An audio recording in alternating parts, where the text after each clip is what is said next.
والمتابعة أن يرويه عن أيوب غير حماد وهي المتابعة التامة، أو عن ابن سيرين غير أيوب، أو عن أبي هريرة رضي الله تعالى عنه عن غير ابن سيرين، أو عن النبي صلى الله عليه وسلم صحابي آخر، فكل هذا يسمى متابعة، وتقصر عن الأولى بحسب بعدها منها، وتسمى المتابعة شاهدا، والشاهد أن يروى حديث آخر بمعناه، ولا يسمى هذا متابعة. وإذا قالوا في مثله تفرد به أبو هريرة رضي الله تعالى عنه أو ابن سيرين عن أيوب أو حماد كان مشعرا بانتفاء المتابعات، وإذا انتفت مع الشواهد فحكمه ما سبق في الشاذ، ويدخل في المتابعة والاستشهاد رواية من لا يحتج به، ولا يصلح لذلك كل ضعيف. بس بسم اللہ الرحمن الرحیم. قسم نمبر 15 اعتبار، متابعات، شواہد پہچاننے کے بیان میں. قسم نمبر 15 میں مصنف رحمۃ اللہ علیہ نے یہ 3 چیزیں بیان فرمائی ہیں. نمبر 1 اعتبار، نمبر 2 متابعات، نمبر 3 شواہد. اور اس کے بارے میں فرماتے ہیں کہ یہ ایسے امور ہیں جن سے حضرات محدثین حدیث کے احوال پہچانتے ہیں. یہ 3 ایسے امور ہیں جن کے ذریعے حضرات محدثین رحمہ اللہ حدیث کے احوال کو پہچانتے ہیں. یہاں ایک شبہ کا ازالہ ضروری ہے. یہاں پر ایک شبہ کا ازالہ ضروری ہے کہ جس انداز سے مصنف رحمۃ اللہ علیہ نے ان تینوں کو ذکر کیا ہے، اس سے معلوم ہوتا ہے کہ تینوں مستقل قسمیں ہیں. اعتبار الگ، متابعات اور شواہد الگ الگ، لیکن حقیقت یہ نہیں ہے. جیسا کہ شرح نخبہ میں آپ پڑھ چکے ہیں کہ اصل میں تو بس 2 ہی قسمیں ہیں، متابعات اور شواہد. اصل سے بھی یہ 2 قسمیں ہیں، اور اعتبار کوئی الگ قسم نہیں ہے، بلکہ وہ متابعات اور شواہد کے حاصل کرنے کے طریقے کا نام ہے. جس طریقے سے متابعات حاصل کرتے ہیں، جس طریقے سے شواہد کو حاصل کرتے ہیں، اس طریقے کا نام اعتبار ہے. تو یہ کوئی مستقل قسم نہیں ہے جو مقابل ہو متابعات اور شواہد کے. لیکن مصنف رحمۃ اللہ علیہ نے ان کی کوئی تعریف نہیں کی، اس لیے کہ تعریف مشہور و معروف ہے، یا پھر اختصار کی وجہ سے مصنف نے چھوڑ دی. میں ذکر کر دوں گا انشاءاللہ تعالی. تو اب اعتبار لے لیتے ہیں. مصنف نے ان تینوں کی مثالیں دی ہیں، بس تعریف نہیں کی ان کی. تو شہرت کی بنا پر یا اختصار کی بنا پر مصنف نے ان کی تعریف چھوڑ دی، اور مشہور و معروف بھی ہیں بلا شبہ. یہ اب اعتبار کو لے لیں. اعتبار کے لغوی معنی یہ ہے، باب افتعال کا مصدر ہے. اعتبار یعتبر اعتباراً، یہ باب افتعال کا مصدر ہے یہ. اور اس کے لغوی معنی یہ ہے کہ چند امور میں اس طرح غور و فکر کرنا، چند امور میں اس طرح غور و فکر کرنا کہ جس سے اسی جنس کی دیگر اشیاء کا علم ہو جائے، اس کو اعتبار کہتے ہیں. یہ اس کے لغوی معنی ہیں.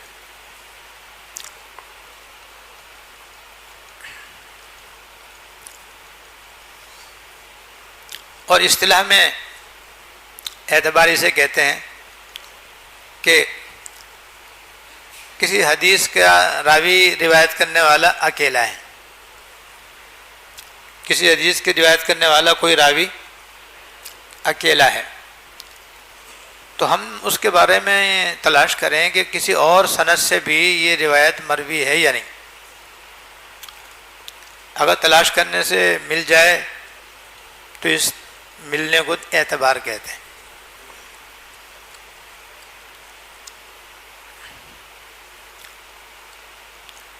یہاں مصنف رحمۃ اللہ نے اس کی مثال بیان فرمائی ہے. مثلا کتاب میں دیکھیں اب آپ، مثلا ایک حدیث حماد روایت کرتے ہیں اور اس کا کوئی متابع نہیں ہے. اکیلا ایک راوی حماد اس حدیث کو روایت کرتے ہیں. سند یہ ان ایوب ان ابن سیرین ان ابی ہریرہ ان النبی صلی اللہ علیہ وسلم. تو اس میں ایک تو روایت کرنے والے ہیں حضرت حماد، جو اس روایت کرنے میں تنہا ہیں، اکیلے ہیں. وہ روایت کرتے ہیں حضرت ایوب سے جو ان کے استاد ہیں، وہ روایت کرتے ہیں علامہ ابن سیرین رحمۃ اللہ علیہ سے، جو حماد کے شیخ الشیخ ہیں، اور وہ روایت کر رہے ہیں حضرت ابو ہریرہ رضی اللہ تعالیٰ عنہ سے۔ تو یہ 4 راوی ہیں اس کے اندر جس کی روایت کرنے والے۔ اب اوپر دیکھیں بھائی، اب ہم غور کریں کہ بھائی حماد حضرت ایوب سے روایت کرتے ہیں، تو ہم کوئی اور سند بھی دیکھیں جس کے اندر حماد کے علاوہ کوئی اور بھی حضرت ایوب سے روایت کرنے والا ہو، اگر مل جائے تو اس کے مطابق اس کو تلاش کرنے کو اعتبار کہتے ہیں۔ ہم نے تلاش کیا تو حماد کے علاوہ کوئی بھی ایوب سے روایت کرنے والا نہیں ہے، تو ہم نے سوچا کہ چلو بھائی ایوب جو علامہ ابن سیرین سے روایت کرنے والے ہیں، تو ایوب کے علاوہ کوئی اور علامہ ابن سیرین سے روایت کرنے والا ہے یا نہیں، ملے گا یا نہیں ملے گا۔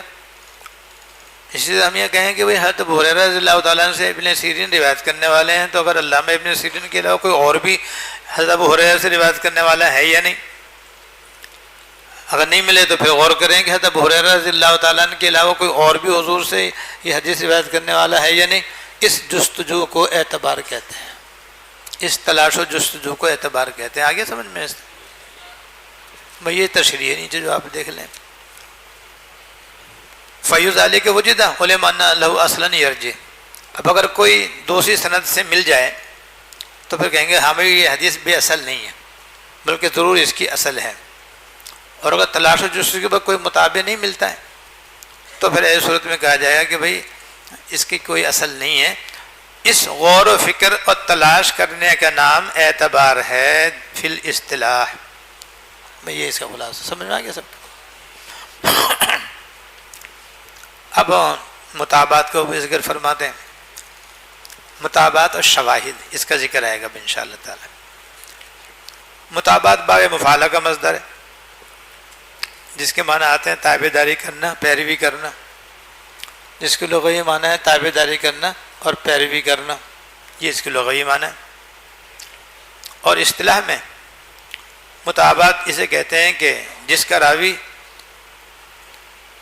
راوی حدیث فرد کے راویوں کے ساتھ، جس کا راوی حدیث فرد کے راوی، حدیث فرد سمجھ رہے ہیں نا، جس کو روایت کرنے والے ایک ہی راوی ہے، جس کا راوی حدیث فرد کے راویوں کے ساتھ لفظاً اور معنن یا صرف معنن کسی صحابی سے روایت کرنے میں شریک ہو جائے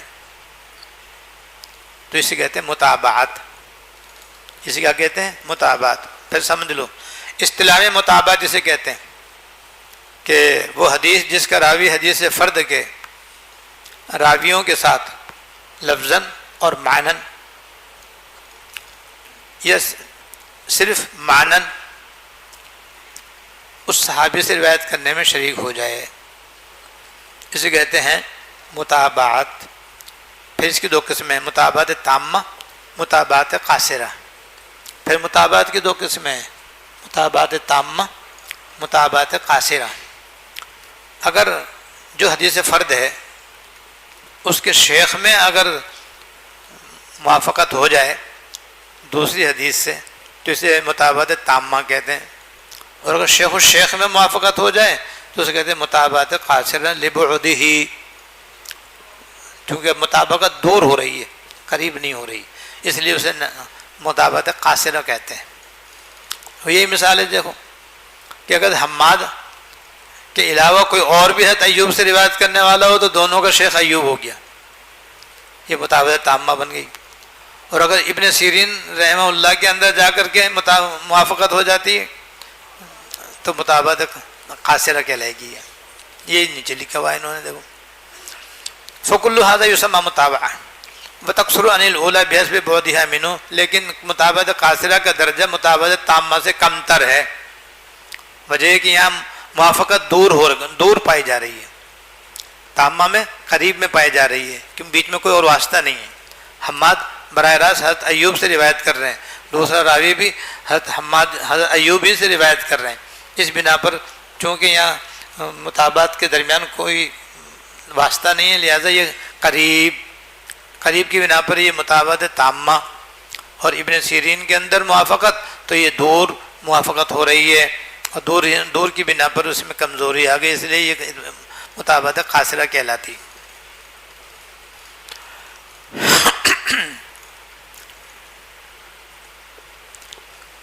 اس کی دوسری چیز ہے شاہد۔ شاہد کسے کہتے ہیں؟ تو شواہد شاہد کی جمع ہے، شواہد شاہد کی جمع ہے۔ شاہد شہادت سے مشتق ہے، گواہ کو کہتے ہیں۔ شاہد لغوی معنی اس کے گواہ کے ہیں، اور اس کو شاہد اس لیے کہتے ہیں کہ شاہد کے معنی ہوتے ہیں قوی کرنا، قوی کرنا، قوت دینا۔ تو چونکہ شاہد جو ہوتا ہے وہ مدعی کے دعوے میں تقویت پیدا کرتا ہے، اور اس کی شہادت سے وہ قابل اثبات بن جاتا ہے، اتنی قوت آ جاتی ہے کہ وہ اس کا ذریعہ مدعا ثابت ہو جاتا ہے، اس لیے اسے شاہد کہتے ہیں۔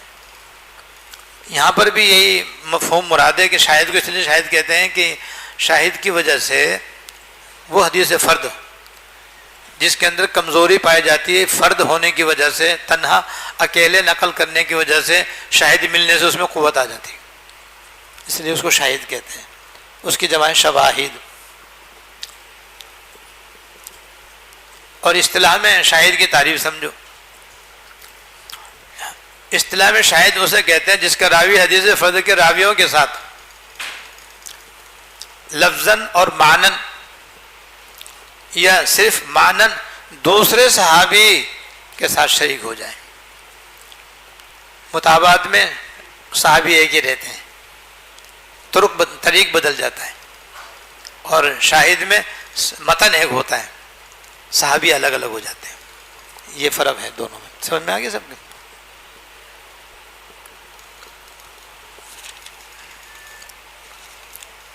وَإِذَا قَالُوا فِي مِثْلِ تَفَرَّدَ، اور جب حضرات محدثین اس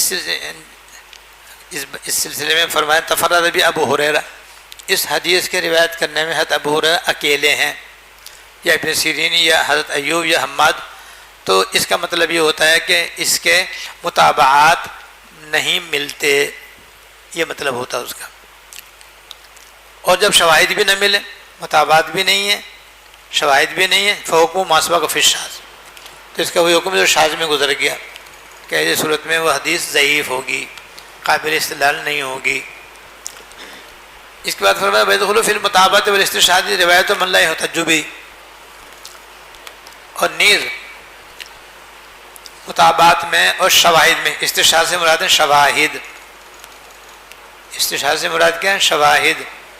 متابعات اور شواہد میں ان حضرات کی روایت بھی داخل ہے جن سے استدلال نہیں کیا جا سکتا، وہ بھی اس میں شامل ہے، لیکن مطلقاً نہیں، اور ہر ضعیف بھی اس کے لائق نہیں ہوتی، بلکہ اس میں تفصیل ہوتی ہے جو اپنے مقام پر مذکور ہے۔ مثالیں ساری نیچے لکھی ہوئی ہیں بھائی، یا پھر میری شرح میں آپ دیکھ لینا انشاءاللہ تعالی۔ موٹی موٹی مثال میں نے بتا دی آپ کو۔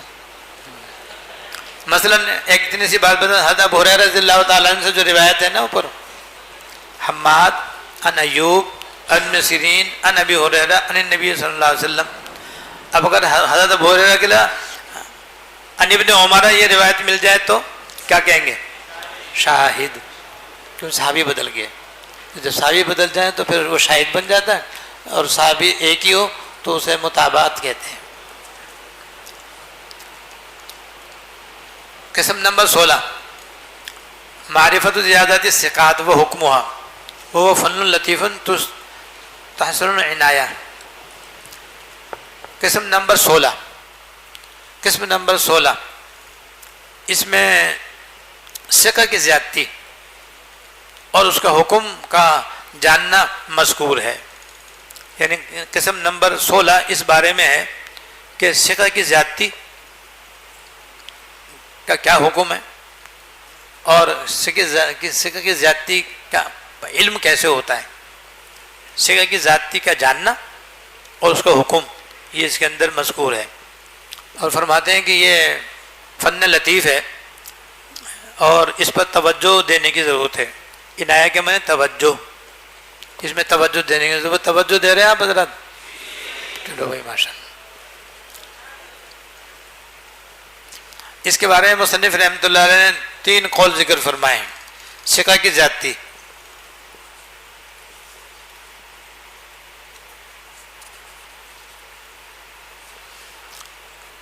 اب پہلے 2 چیزیں سمجھنی ہیں آپ کو بھائی، کہ ایک تو زیادت ان کی جمع ہے. زیادت سے کیا مراد ہے؟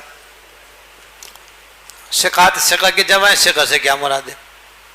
بس یہ سمجھ لو، پھر آگے تو پھر سب آسان انشاءاللہ تعالی. زیادت کی جمع ہے. زیادت کہتے ہیں اضافے کو. مثلا ایک ثقہ راوی ایک روایت کے اندر کوئی جملہ زیادہ بیان کرتے ہیں، دیگر ثقہ راوی ذکر نہیں کرتے، اسے کہتے ہیں زیادتی، اسے کہتے ہیں اضافہ.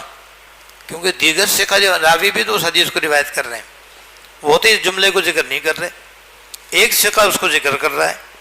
تو یہ جو زائد جملہ ہے جس کی مثال ابھی آپ کے سامنے آ جائے گی انشاءاللہ تعالی، تو اسے کہتے ہیں زیادت. اردو میں کہتے ہیں زیادتی اور اضافہ. اب آگے زیادت کے معنی سمجھ میں آ گئے. دوسری چیز ہے ثقات. ثقات ثقہ کی جمع ہے. ثقہ کے معنی قابل اعتماد کے ہوتے ہیں. ثقہ کہتے ہیں قابل اعتبار کو، قابل اعتماد کو لغت میں. اصطلاح میں کسے کہتے ہیں یہ سمجھو. تو اصطلاحی تعریف ثقہ کی یہ ہے کہ جو عادل ہو اور ضابط ہو. جو راوی عادل اور ضابط ہو اسے کہتے ہیں ثقہ. اب عادل اور ضابط کو سمجھنے کی ضرورت ہے. پیچھے اگرچہ آپ پڑھ چکے ہیں لیکن میں دوبارہ بیان کر دیتا ہوں، مزید تفصیل آگے بھی آنے والی ہے. عادل کا مطلب یہ ہے، عادل ہونے کا مطلب یہ ہے کہ عدالت کے متعلق جو 5 طعن حضرات محدثین نے بیان فرمائے. طعن کے معنی عیب. 5 عیب جو عدل کے متعلق، عدالت کے متعلق حضرات محدثین نے بیان فرمائے، ان میں سے کوئی سے بھی نہ پایا جائے.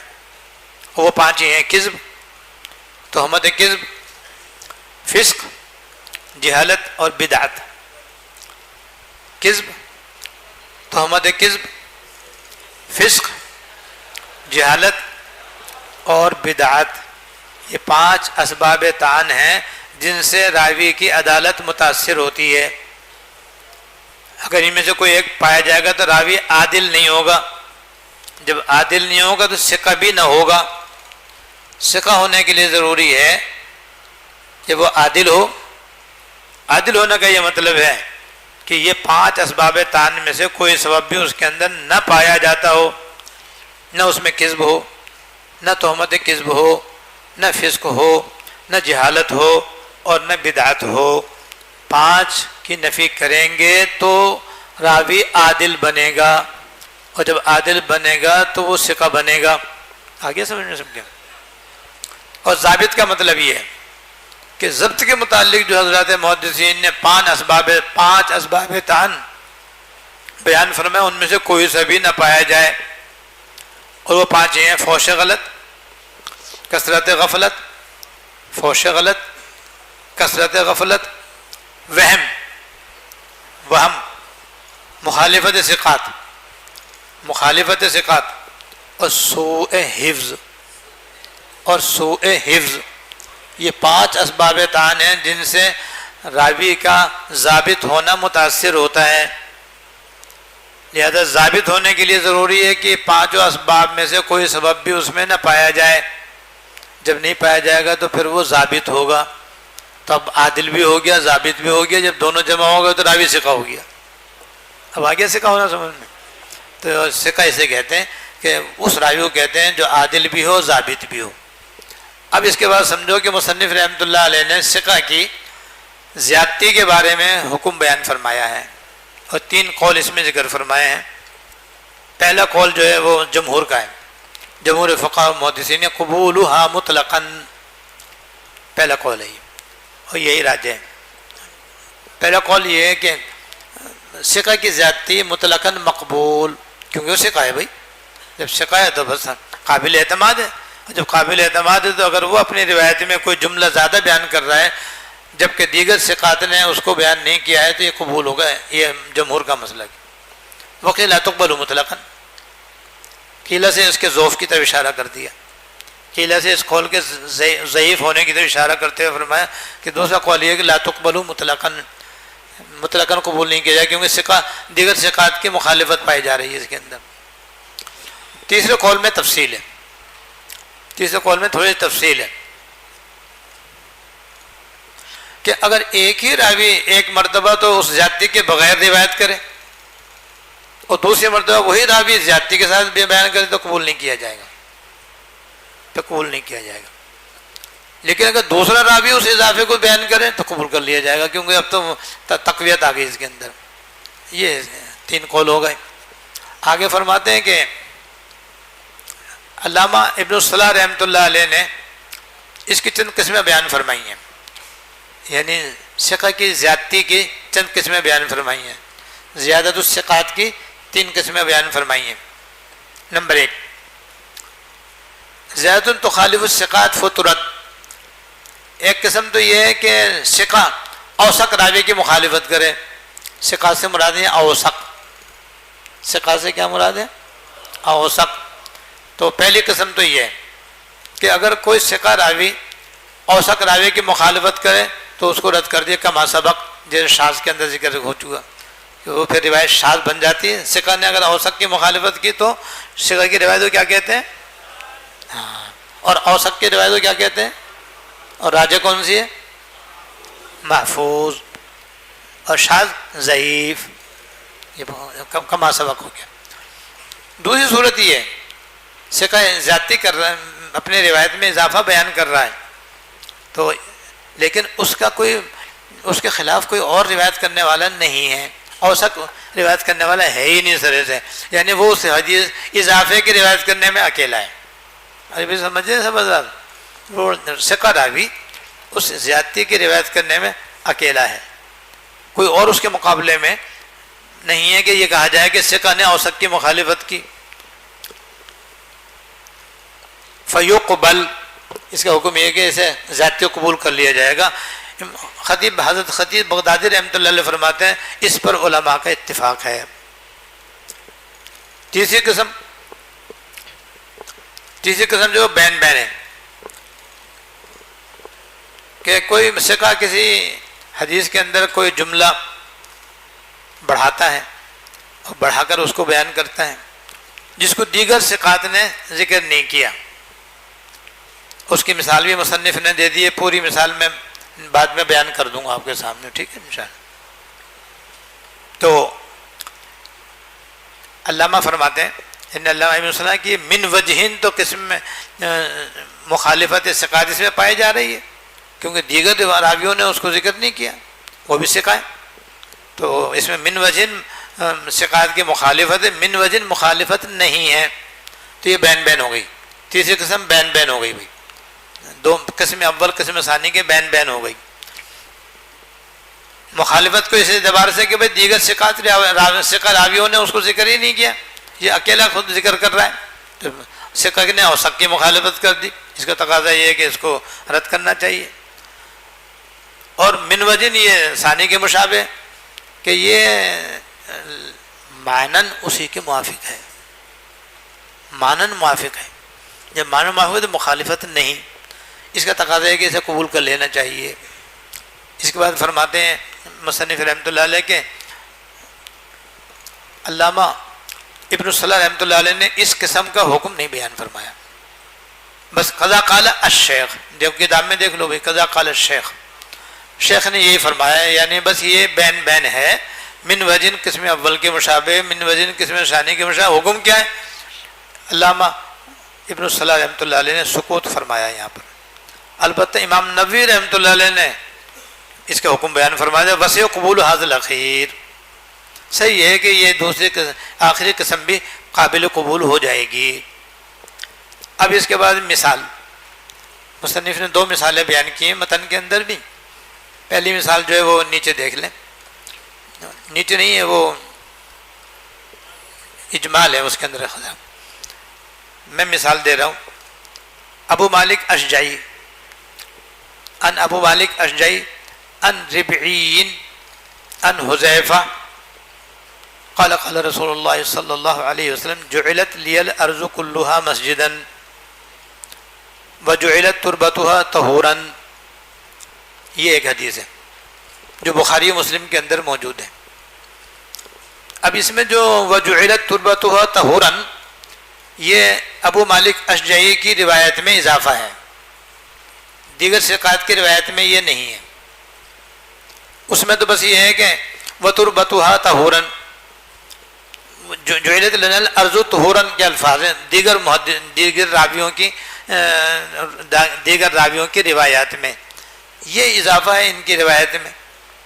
لہذا اب یہ من وجہن کیا کہتے ہیں، قسم اول کے مشابہ ہے، کیونکہ دیگر ثقات نے تو ذکر نہیں کیا اس کو، یہ ابو مالک کی ذکر کر رہے ہیں اور کوئی ذکر ہی نہیں کر رہا، تو ثقہ اوثق کی مخالفت کر رہا ہے۔ لیکن ساتھ ساتھ یہ کہ معنی ایک ہی ہیں دونوں کے، جعلت تربتها طہورا اور جعلت لنا الارض طہورا میں کیا فرق ہے بھائی؟ تو معنی ایک۔ تو ایسی صورت میں امام نبوی رحمۃ اللہ علیہ کا فیصلہ یہ ہے کہ اسے قبول کیا جائے گا۔ دوسری من المسلمین والی مثال ہے، اس کے بارے میں امام مالک رحمۃ اللہ علیہ من المسلمین کا اضافہ جس حدیث میں ہے وہ فرماتے ہیں، اس میں متفرد امام ترمذی فرماتے ہیں کہ اس میں وہ اکیلے ہیں اس اضافے کی روایت کرنے میں۔ لیکن حضرت امام نبوی رحمۃ اللہ علیہ یا علامہ ابن صلاح یہ فرماتے ہیں کہ یہ مثال دینا صحیح نہیں ہے، وجہ ہے کہ اس کے تو مطابعات موجود ہیں۔ بخاری کے اندر عمر بن نافع اس کے ان الفاظ کے ساتھ روایت کرنے والے موجود ہیں، تو یہ ایک مطابع ہو گیا، اور مسلم شریف میں ضحاک بن عثمان بھی اس کو روایت کرنے والے، یعنی من المسلمین یہ دو حضرات روایت کرنے والے ہیں۔ جب ہیں تو وہ حدیث فرد نہیں ہے، جب فرد نہیں ہے اور مطابع موجود ہیں تو وہ تو قابل قبول ہو گئی، اس کو یہ مثال کے طور پر بیان کرنا مناسب نہیں۔ یہ پورا ہو گیا بیان۔ قسم نمبر 17 معرفت الافراد تقدم مقصود ہو۔ اب یہاں سے افراد کو پہچاننے کا حکم بیان فرماتے ہیں۔ افراد فرد کی جمع ہے بھائی، پہلے لغوی معنی، اس کے بعد پھر اصطلاحی معنی، پھر اس کی دو قسمیں، وہ خلاصہ یہ ہے، لغوی معنی، اصطلاحی معنی اور قسمیں۔ مثالیں تو مصنف نے علامہ سیوطی رحمۃ اللہ نے 10-12 دے دی۔ تو معرفت الافراد جاننا چاہیے، افراد فرد کی جمع ہے بھائی توجہ دے رہے ہیں، سمجھ رہا تھا؟ افراد فرد کی جمع ہے۔ فرد کے لغوی معنی تو اکیلے کے اور تنہا کے آتے ہیں، افراد کے فرد کے معنی لغت میں اکیلے کے آتے ہیں، تنہا اور اکیلے، جو آدمی اکیلا اسے کہتے ہیں فرد، اسی کی جمع ہے افراد۔ اور اصطلاح میں حدیث فرد وہ حدیث ہے کہ جس کا راوی کسی نہ کسی طبقے میں ایک ہو، اب چاہے ایک طبقے میں اکیلا ہو یا سارے طبقات میں وہ اکیلا ہی ہو۔ سمجھ میں آ گیا بھائی؟ آسان ہے بالکل کہ اصطلاح میں فرد اس راوی کو کہتے ہیں کہ جو راویوں کے طبقات میں کسی ایک طبقے میں جا کر کے ایک ہو، جس کو حدیث غریب بھی کہتے ہیں۔ سمجھ میں آ گیا بچے سے؟ یا سارے طبقات میں وہ ایک ہی روایت بعد میں چاہے وہ مشہور ہو جائے، اسے کہتے ہیں فرد، حدیث فرد کہتے ہیں اس کو، اسی کی جمع افراد ہے۔ اب فرماتے ہیں بھائی اس کا حکم پیچھے گزر چکا، لیکن حکم نہیں گزرا، چند مسائل گزرے، حکم نہیں گزرا، چند مسائل گزرے۔ پوری بات تو یہاں بیان ہو رہی ہے انشاءاللہ تعالی۔ اب اس کی دو قسمیں، فرد مطلق، فرد نسبی، وہ یاد آ گیا نہیں آ گیا؟ فرد مطلق، فرد نسبی، دو قسمیں۔ اب اگر کسی حدیث کی روایت کرنے والا ایک طبقے میں تمام طبقات میں اکیلا ہے تو اسے فرد مطلق کہتے ہیں، اور اگر کسی علاقے کی طرف یا کسی شہر کی طرف نسبت کرنے کے اعتبار سے اس میں راوی اکیلا ہے تو اسے کہتے ہیں فرد نسبی، جس کی مثالیں ابھی آ جائیں گی انشاءاللہ تعالی۔ اب پہلی قسم کی مثال وہی انما الاعمال بالنیات، کہ اس کے اندر 4 جگہ تفرد ہے۔ کہتے ہیں یحییٰ بن سعید حضرت ابراہیم تیمی سے روایت کرنے میں اکیلے، اور ابراہیم تیمی حضرت علقمہ بن وقاص رحمۃ اللہ علیہ سے روایت کرنے میں اکیلے، اور وہ حضرت عمر رضی اللہ تعالیٰ عنہ سے روایت کرنے میں اکیلے، حضرت عمر رضی اللہ تعالیٰ عنہ حضور سے روایت کرنے میں اکیلے۔ اور تفصیل جو ہے وہ شرح نخبہ میں آپ نے پڑھ لی، اس میں اعتراض جواب بھی ہیں۔ خلاصہ یہ جو میں نے آپ کے سامنے عرض کرتے دیکھو یہ اس حدیث میں 4 طبقوں کے اندر تفرد ہے، تو یہ فرد مطلق ہے، اسے کہتے ہیں فرد مطلق۔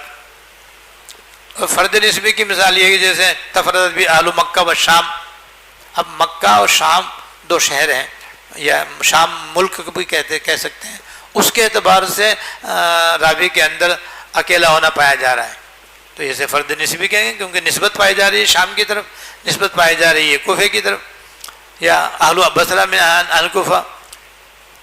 اب مثالیں جو ہے وہ نیچے لکھی ہوئی ہیں، دیکھو 1-2 مثال دیکھ لو۔ نمبر 1 مثال من فرد بھی اہل بلد، پہلی مثال ہے بھائی دیکھو جو علامہ سیوطی نے بیان فرمائی ہے، ما رواہ ابو داؤد عن ابی الولید طیالسی عن حمام عن قتادہ عن ابی نضرۃ عن ابی سعید قال امرنا ان نقرأ بفاتحہ الکتاب وما یتیسر۔